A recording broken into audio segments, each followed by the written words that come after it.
How you doing, guys? Welcome back to Coffee and Juice. So recently over DM and other platforms that I have, there's been a question that's been asked at least 3 times from 3 different places. So the question that presents itself, to me at least, is that what is the exact difference between women in Southeast Asia and women back in the West?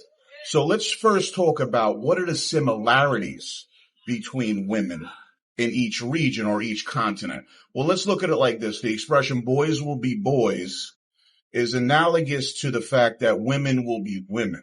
Now, if we have to speak about, depending on where your interests may lie, the advent of this passport boy or bros mentality of people leaving because of X, Y, and Z, is that the similarities between women in general is that they want a relationship with you, but they also want a relationship with your money. Now, there is no difference in the women of the West and in the women of the East. Now, if we take a little bit of a step further on what are the similarities / differences, compare and contrast, is that you have to realize that also in the West, probably 9 out of 10 times, there's a woman that's working, sourcing her own income. But then at the same time, even though that income is hers, she still wants to potentially hemorrhage the man that she's with, like an ATM, for money. Now, on the flip side of this coin, if you go to Southeast Asia, normally the women out here don't necessarily have generational wealth, or they don't have, let's say, a strong income or revenue stream. So that's where you come in, my friend.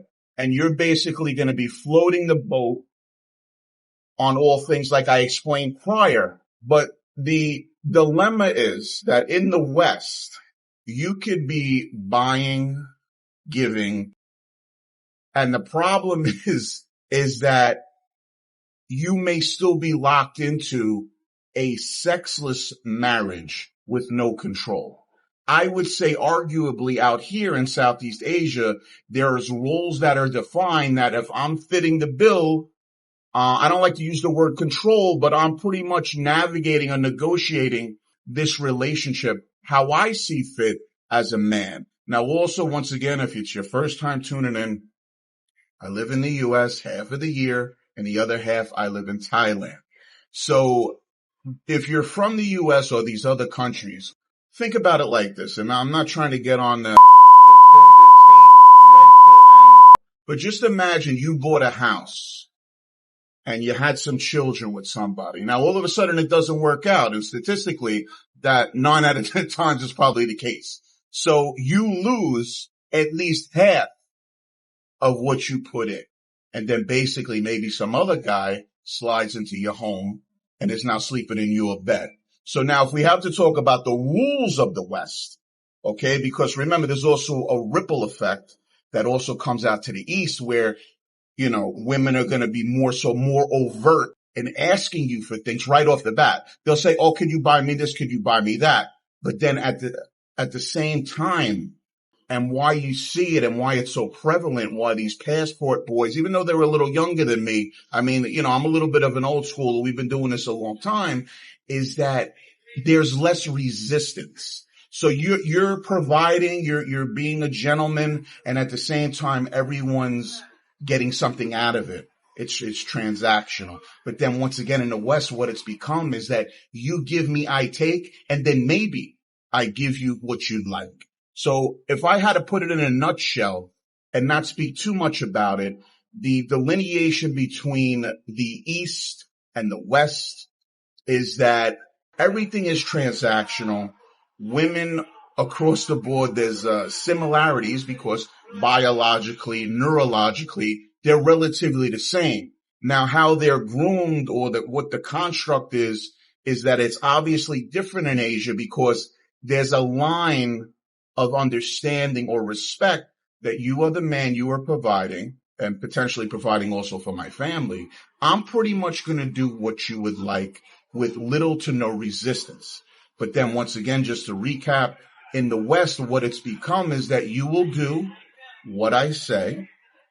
I will take your money. I will have a relationship with this money. And just understand that historically, even though not a lot of people are going to like this, some of the largest wealth transfers, Jeff Bezos, have happened via divorce and via through a man. Now, just understand, I'm not a misogynistic person. I'm not chauvinistic. But if we really have to dial back the lens, and once again, the question that was posed, what's the difference?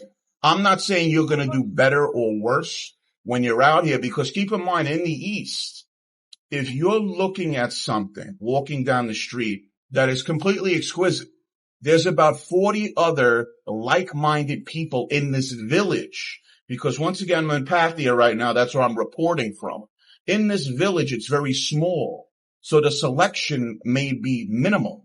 So then there's the competitive aspect. But once again, just to remind you, East versus West, women are women. You have to now have the discipline to protect yourself at all times and be smart and never put yourself in a weak position financially.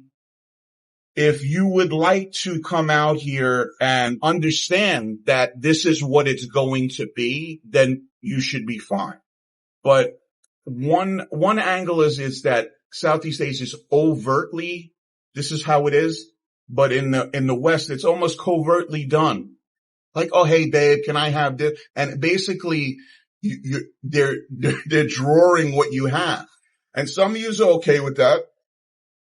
I'm not going to say it's a simp move, but at the end of the day, you can't really shake your head or shrug your shoulders if you knew it was coming.